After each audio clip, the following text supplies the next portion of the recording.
नमस्कार। हिमाचल तो मौजूद हुए हैं आपके सामने हिमाचल प्रदेश की दिन भर की ताज़ा खबरों के साथ। तो आइए शुरू करते हैं बिना समय गवाए हुए नॉन स्टॉप ताज़ा खबरों के सिलसिले को।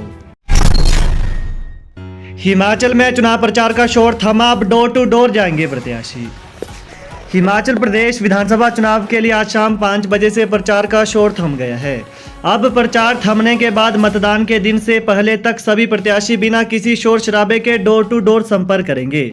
इसी के साथ ही संबंधित विधानसभा क्षेत्र में मौजूद गैर मतदाता स्टार प्रचारकों और राजनीतिक हस्तियों का बाहर जाना शुरू हो गया है।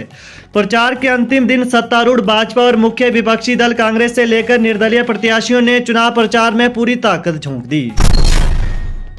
सीएम योगी बोले, हिमाचल के रणबांकुरों ने सीमाओं की सुरक्षा में कोई कसर नहीं छोड़ी। उत्तर प्रदेश के मुख्यमंत्री योगी आदित्यनाथ ने आज हिमाचल प्रदेश के कुल्लू जिले के बंजार विधानसभा क्षेत्र में चुनावी रैली को संबोधित करते हुए कहा कि हिमाचल देवभूमि है। अयोध्या में भव्य राम मंदिर निर्माण का काम शुरू हो चुका है और 2023 तक पूरा हो जाएगा।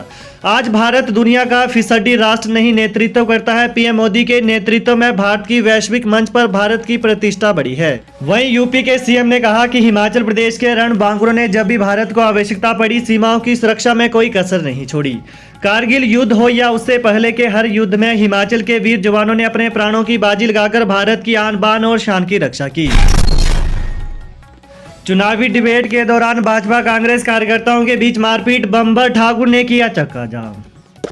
हिमाचल प्रदेश के बिलासपुर बस अड्डे पर सदर से कांग्रेस प्रत्याशी बम्पर ठाकुर ने आज चक्का जाम कर दिया। जानकारी के अनुसार चुनावों को लेकर चल रही डिबेट के दौरान भाजपा और कांग्रेस कार्यकर्ताओं के बीच झड़प हो गई। इस झड़प में बम्बर ठाकुर के बड़े और छोटे बेटे के साथ मारपीट हुई। मारपीट में बम्बर के छोटे बेटे को चोटें आई है और बिलासपुर जिला अस्पताल में उपचार चल रहा है। घटना के तुरंत बाद बम्बर ठाकुर मौके पर पहुंचे और चक्का जाम कर दिया।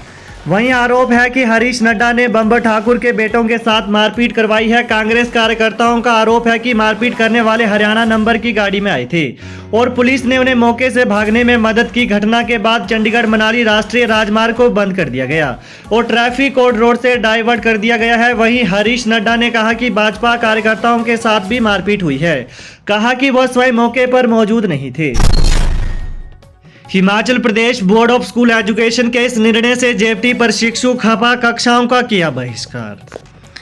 हाल ही में हिमाचल प्रदेश शिक्षा बोर्ड धर्मशाला ने विभिन्न विषयों की टेट परीक्षा के फॉर्म निकाले हैं, जिसमें जेएफटी टेट परीक्षा में इस बार बीएड डिग्री धारकों को भी एंट्री दी गई है। इससे जेएफटी प्रशिक्षित बेरोजगार संघ ने रोष प्रकट कर एक बार फिर कोर्ट का रुख किया है। वहीं जेएफटी कर रहे प्रशिक्षुओं ने भी अपनी कक्षाओं का बहिष्कार कर दिया है। जेएफटी प्रशिक्षु योगेश पायल पल्लवी का कहना है कि जेएफटी टेट में बीएड डिग्री धारकों को लाने से हमारे हक छीने जा रहे हैं। हम तब तक कक्षाओं का बहिष्कार करेंगे जब तक शिक्षा विभाग इसे ठीक नहीं करता। इसके अलावा जेएफटी संघ का कहना है कि यह शिक्षा बोर्ड का बहुत ही गलत निर्णय है। इस निर्णय से प्रदेश के 45,000 जेएफटी के भविष्य के साथ खिलवाड़ किया जा रहा है। शिक्षा विभाग 2018 की नोटिफिकेशन का हवाला देकर बीएड डिग्री धारकों को एंट्री दे रही है, लेकिन वह नोटिफिकेशन तो राजस्थान हाईकोर्ट ने खारिज कर दिया और हिमाचल में भी केस रिव्यू के लिए हाईकोर्ट में लगा हुआ है। इस केस पर अंतिम निर्णय सुप्रीम कोर्ट ने लेना था। निर्मला सीतारमण बोली, कांग्रेस की ऊंची दुकान, फीका पकवान, नई पेंशन स्कीम वीरभद्र ने लागू की।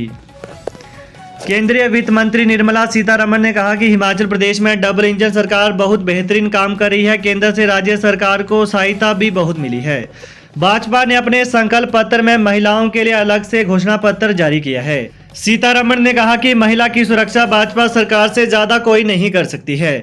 शक्ति बटन ऐप, गुड़िया हेल्पलाइन जैसी योजनाएं चलाई गई। केंद्र और हिमाचल की डबल इंजन सरकार ने यहां बहुत बेहतरीन काम किए हैं।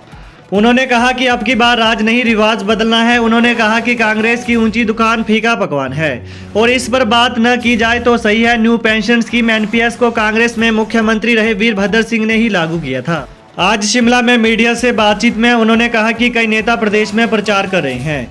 वो बताना चाहती हैं कि प्रदेश में कोविड के बाद भी बहुत बेहतरीन काम हो रहा है। हिमकेयर से 6 लाख लोगों को इलाज के लिए कवर किया गया है। कर्मचारी चयन आयोग ने जारी की विभिन्न परीक्षाओं की दस्तावेज सत्यापन की तिथियां। हिमाचल प्रदेश कर्मचारी चयन आयोग ने विभिन्न परीक्षाओं में उत्तीर्ण हुए अभ्यर्थियों के दस्तावेज सत्यापन प्रक्रिया के लिए तिथियां घोषित कर दी हैं।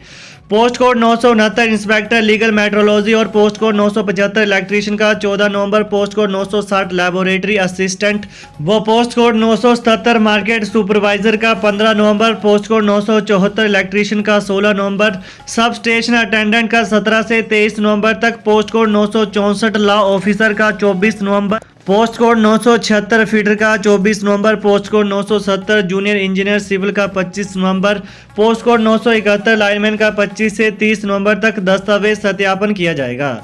आयोग के सचिव डॉक्टर जितेंद्र कंवर ने कहा कि सभी लिखित परीक्षा उत्तीर्ण करने वाले अभ्यर्थियों को अपने दस्तावेजों की दो स्वयं सत्यापित प्रतियों सहित उपस्थित होना है।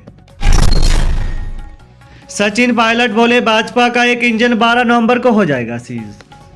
हिमाचल प्रदेश के विधानसभा क्षेत्र शाहपुर में आज कांग्रेस की ओर से रात में जनसभा का आयोजन किया गया।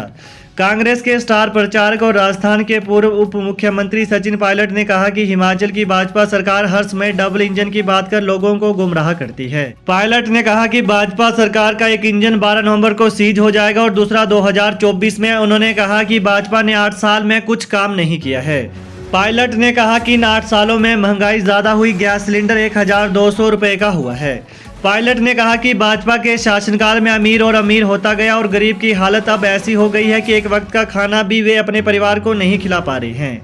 कांग्रेस कार्यकाल में मनमोहन सरकार ने 10 साल तक देश में काम किया और 14 करोड़ लोगों को गरीबी रेखा से ऊपर लेकर आए। कहा कि कांग्रेस ने मनरेगा का कानून बनाया और खाद्य सुरक्षा का कानून बनाया। इसके साथ पायलट ने कहा कि शिक्षा का अधिकार भी जनता को दिया गया और सूचना का अधिकार भी लोगों को दिया। भाजपा सरकार ने देश की जनता को जीएसटी और नोटबंदी दी। व्यावसायिक पाठ्यक्रमों की प्रायोगिक और आंतरिक मूल्यांकन परीक्षाएं 14 नवंबर से। राष्ट्रीय मुक्त विद्यालय शिक्षा संस्थान नवंबर 2022 की व्यावसायिक पाठ्यक्रमों की प्रायोगिक परीक्षाएं और आंतरिक मूल्यांकन परीक्षाएं 14 से 24 नवंबर तक शिक्षार्थियों के लिए उनके अध्ययन केंद्रों पर निर्धारित की गई है। प्रायोगिक परीक्षाओं की तिथियां एवं हॉल टिकट NIOS की वेबसाइट पर उपलब्ध है। पहली से 8वीं कक्षा के विद्यार्थियों को ई-संवाद एप्लीकेशन पर दर्ज होगी हाजिरी। हिमाचल प्रदेश के सरकारी स्कूलों में पढ़ने वाले पहली से 8वीं कक्षा के विद्यार्थियों की अब ई-संवाद एप्लीकेशन पर हाजिरी दर्ज होगी। विद्यार्थियों की अनुपस्थिति रहने पर अभिभावकों को इसका मैसेज भेजा जाएगा। ई-संवाद ऐप के माध्यम से शिमला से अफसर भी हर स्कूल की मॉनिटरिंग कर सकेंगे। वहीं प्रारंभिक शिक्षा निदेशालय ने सभी जिला उपनिदेशकों को नई व्यवस्था लागू करने के लिए पिछले कल निर्देश जारी किए।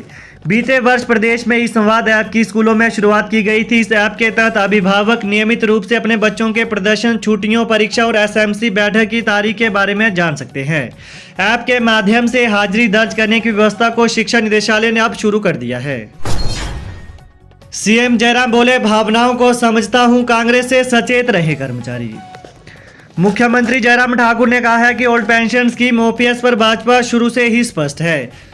इस बारे में मुख्य सचिव की अध्यक्षता में बनी कमेटी समीक्षा कर रही है। कांग्रेस को इस बारे में कोई नैतिक अधिकार नहीं है। मुख्यमंत्री ने कहा कि राजस्थान के CM अशोक गहलोत इस पर दिल्ली में प्रधानमंत्री नरेंद्र मोदी से हाथ जोड़कर कह रहे थे कि उनके आशीर्वाद के बगैर ये संभव नहीं है। CM ने कहा कि उस वक्त भी वो वहीं थे। उन्होंने कहा कि राजस्थान में भी यही हुआ है, वहाँ OPS लागू नहीं हो पाई। उन्होंने कहा कि कर्मचारियों की भावनाओं को वो समझते हैं। उन्हें वह एक ही बात कहेंगे कि वे कांग्रेस से सचेत रहे। कहा कि इस चुनाव में भाजपा रिपीट करने जा रही है इस संबंध में कि ये सर्वे गलत नहीं हो सकते हैं।